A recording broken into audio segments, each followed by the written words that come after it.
If you apply for a job in the United States today, there is a very real chance an AI decides your fate before any human ever sees your name. It can reject you in under a second. No explanation, no warning, and you will never be told why. But that invisible no can change how much you earn, not just this month, but for the next 5, 10, even 15 years. How many times has this already happened to you without you even knowing? Most people still imagine a hiring manager at a desk, opening resumes one by one, reading your story, thinking, is this someone we should give a chance? That world is fading. Right now, in more and more American companies, the first person to see your application is not a person at all. It is a hiring algorithm, software that quietly scans your resume, your online profiles, sometimes even your video and your voice, and then decides if you are worth a human's time. If this AI does not like what it sees, you never get the call, you never get the email, you never even get a rejection. You just sit there staring at your inbox, refreshing, waiting, wondering what you did wrong,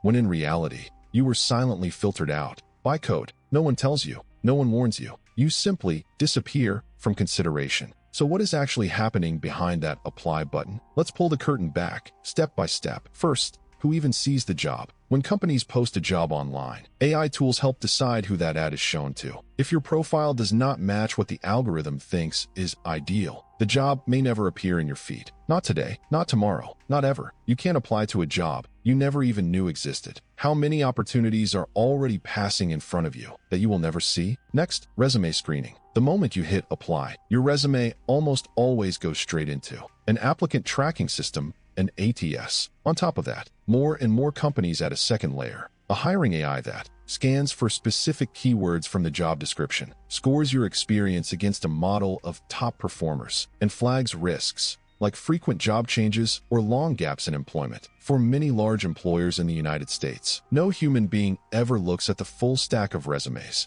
The AI does the first cut, silently, ruthlessly, every single time. Then come the tests and the games. Sometimes, after you apply, you're invited to take a quick assessment or play simple online games that look harmless. But behind the cheerful graphics, AI is watching. It scores how you answer questions, how fast you react, how often you hesitate, how you move your mouse or tap your phone. From those tiny patterns, it tries to predict whether you'll be a good fit or a problem. Are you too slow, too impulsive, too inconsistent? The system does not tell you. It simply assigns you a score and moves on. And then video interviews. More and more American companies start your interview with a recording, not a person. You sit alone, staring at your camera, answering preset questions, hoping someone somewhere will watch this. But in many cases, the first viewer is AI. It can analyze your words, your tone of voice, your pace, and yes, in some tools, even your facial expressions and eye contact. Nervous pause? Minus points. Looking away too often? Minus points. Answer too short or too long? Minus points. From that, it gives you a score. And that score can decide whether you ever meet a real human being or get quietly pushed aside. At every step, software is narrowing the list, and you have no idea which invisible line you may have just crossed. But how does this AI actually judge you? It does not understand you as a person. It does not see your situation, your struggles, your reasons. To the system, you are not a story. You are data, patterns, probabilities.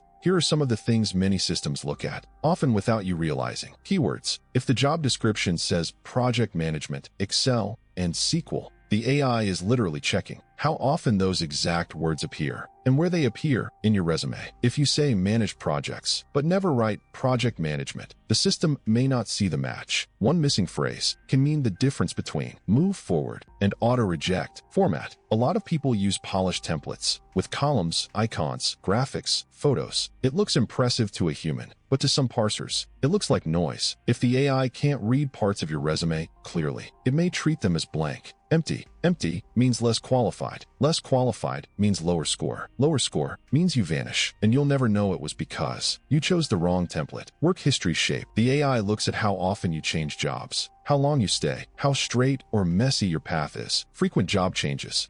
A long stretch of unemployment or a sudden jump between very different fields can be flagged as risky. That means people who were laid off, who took time off for health, who stayed home with kids, who moved to care for parents, or who tried to rebuild after a crisis can be quietly punished by a system that never saw the context. It just sees, not stable, not like our best employees. Lower score, location and availability. Even when a job says remote, the AI might downrank people outside certain cities, states, or time zones because that's where past hires came from. Maybe the best person for the job is sitting in a small town, in another state, watching this right now, but the model was trained on people from big coastal cities, so your zip code alone could push you down the list, and you will never hear why. Online footprint. In some setups, the system can pull signals from your LinkedIn, your portfolio site, maybe even other public data. An incomplete profile, outdated skills, disconnected from your resume. All of this can quietly drag your score down. Out of date, not serious, no photo, not engaged, sparse experience, not a match. Again, no explanation, just fewer interviews, fewer chances, more silence, and then the more advanced stuff. Language patterns, in written answers or in interviews. The AI analyzes. Are your answers confident or uncertain? Do you give clear examples or stay vague? Do you use words that sound like leadership, ownership, problem solving? It compares your language to the language of people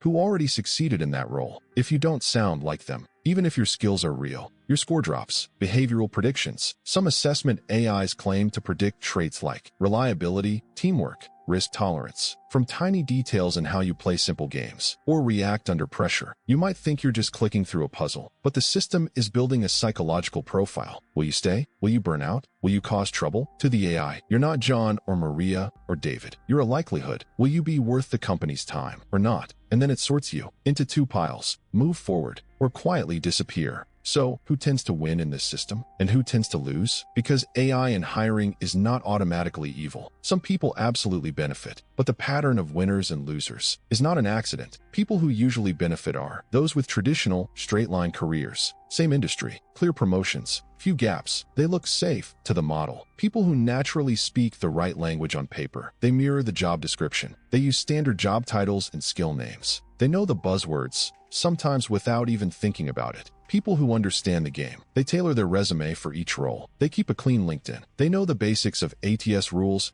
and keyword matching. The AI looks at them and sees what it already recognizes. But on the other side, who feels the pain? Workers with non-linear careers. People who were laid off during downturns. Who took time off for mental health. Who stayed home with kids. Who had to move and start over. To a machine trained on stable careers. Their lives look risky. Older workers, whose skills are absolutely real, but described in older terms, not in today's buzzwords. Their experience is there, but the words the AI expects aren't. People who don't realize their resume needs to be machine readable. They use complex templates, graphics, icons, and creative section titles, and the AI just misses parts of their story. They think they are standing out, but to the system, they barely exist. People from smaller towns, less famous schools, non-traditional backgrounds, especially when the AI model was trained on past hires from big cities and brand-name universities. Past bias, reborn in code. Even when companies do not intend to discriminate, the AI can quietly learn bias from past data. If, for years, a company mostly hired one type of person from one type of place with one type of background, the system can start to believe that this is what success looks like. Everyone else becomes a worse bet. Some American cities, like New York, are just beginning to force audits of these tools for bias. But most job seekers in the US are still walking into this system blind. No warning label, no clear rules, just apply and hope.